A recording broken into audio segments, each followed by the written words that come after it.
الحمد لله رب العالمين، والصلاة والسلام على سيد المرسلين وعلى آله وأصحابه أجمعين. أما بعد، فأعوذ بالله من الشيطان الرجيم. بسم الله الرحمن الرحيم.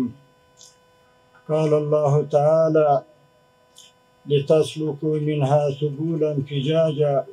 صدق الله العلي العظيم وصدق رسوله النبي الكريم. د ترانسپورت او هوایي چلند محترم مشرتابه د بېلابېلو اماراتي ادارو قدرمنو مشرانو او مسؤلینو، درنو مشرانو، مجاهدینو، د رسنیو استازو او محترمو مېلمنو ته السلام علیکم ورحمت الله وبرکاته. الله تعالی دې وکړي چې له صحت او عافیت څخه به برخمن یاست. ډېره د خوښۍ ورځ ده چې د افغانستان د ترانسپورتي زیربنا د پراخولو په برخه کې یو مهم ګام اخلو او د کابل ولایت اړوند د پغمان ولسوالۍ ارغندې کې د معیاري ترانسپورتي ترمینل جوړولو د پروژې پرانیسته کوو. په لومړي قدم کې د دغې مهمې او ملي پروژې د پیل امله ټولو هیوادوالو ته د زړه مبارکي وایم.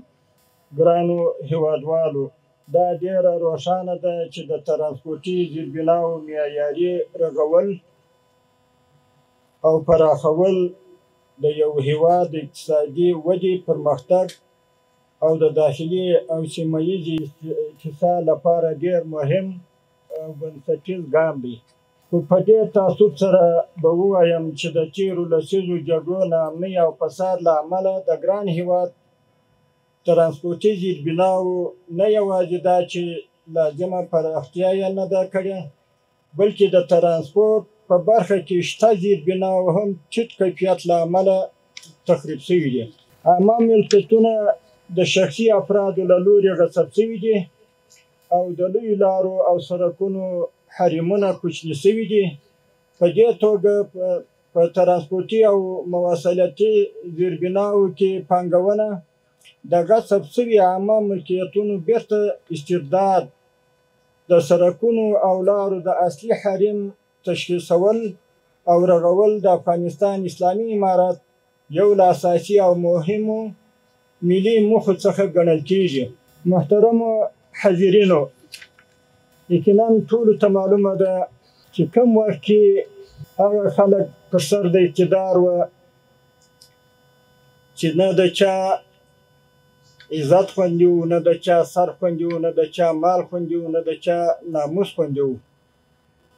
که وګورو الحمدلله سرتاسري په ټول افغانستان کې موږ افغانان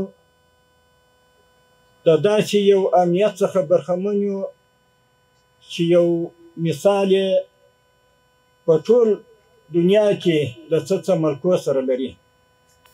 نو کوشش دا باید وکړو چې د هر ملک د پرمختګ سبب یوازینی امنیت دی. ځکه موږ کله کله دا خبره واورو چې بعضې محترمین داسې یو خبره کوي چې امنیت موږ ته ډوډۍ راکوي، موږ ته سرپناه راکوي، موږ ته چش راکوي. نو محترمو، چې امنیت نه وي خو تاسو ته معلومه شوله، ولا خپل په ځان پسې اریان وست، خپل په بچیانو پسې اریان وست، خپل په مال پسې اریان وست. نو دا خبره باید څوک ونه کړي. امنیت د ټولو شیانو څخه هغه مهم شی د ملک د پرمختګ دپاره دی. الله پاک دې موږ تاسو ته په دې باندې د شکر د اداینې توفیق و توان راکړي. دا یو نعمت دی چې الله پاک موږ تاسو ته راکړی دی. باید د دې نعمت شکر ادا کړو. د ترانسپورتي زیربناو د پراخولو او رغولو په دوام دا د نن د کابل ولایت اړوند پغمان ولسوالۍ په ارغندۍ کې د یو مهم ترانسپورتي ترمینل د عملي چارو د پیل پرانیسته کوو. د دې ترمینل په جوړېدو شاوخوا 1,285,000,000 افغانۍ مصرف راځي چې د افغانستان له ملي پراختیا بودیجې څخه ورکول کیږي. نوموړې پروژه چې چارې یې د هاري رود ساختماني شرکت له لوري پرمخ وړل کیږي. 42 بېلابېل مهم تاسیسات پکې جوړیږي چې د 2 کلونو په موده کې به ګټه اخیستنې ته وسپارل شي. د یاد مهم ترانسپورتي ترمینل په جوړېدو سره به اسانتیاوې زیاتې شي. د انتقال اړوند چارو په چټکتیا او غوره تنظیم کې به مهم رول ولوبوي. اړوند لګښتونه به ورسره کم شي. ډېر شمېر هیوادوالو ته به په مستقیمه او غیر مستقیمه توګه د کار زمینه برابره شي او د ګڼې ګوڼې او ترافیکي ستونزو په کمولو کې به د پام وړ مرسته وکړي. لکه مخکې چې مې یادونه وکړه، تاسې عملاً وینئ چې په ټول هیواد کې د ترانسپورتي زیربناو رغول او پراخول په برخه کې چارې په چټکۍ روانې دي. ډېر شمېر سړکونه او لوی لارې مو د تېرې ادارې د افرادو له غصب څخه خلاص کړل. د پلان مطابق مو اصلي حریمونه تشخیص کړل او د سړکونو د پراختیا او وسعت کارونه په معیاري او چټکه توګه روان دي.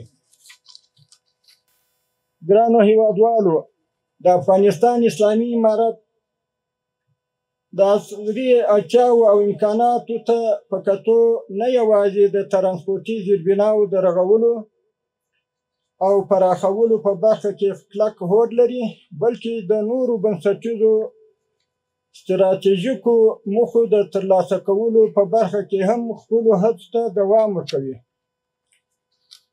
په پای کې د دغې مهمې ملي پروژې د عملي کوونکي شرکت له مسؤلینو څخه په ټینګار سره غواړم چې د پروژې کیفیت ته جدي پام وکړي او د اوږدمهاله ګټې اخیستنې اصل ته په پام ټوله معیارونه په نظر کې ونیسي. یو ځل بیا د دغې مهمې پروژې د پیل له امله ټولو هیوادوالو ته د زړه مبارکي وایم او وعده ورکوم چې اسلامي امارت به د هیواد اقتصادي زیربناو د جوړولو په برخه کې خپلو هڅو ته دوام ورکوي او د ګرانو هیوادوالو ټولو اساسي ستونزو ته به په وخت رسیدګي کیږي انشاءالله تعالی.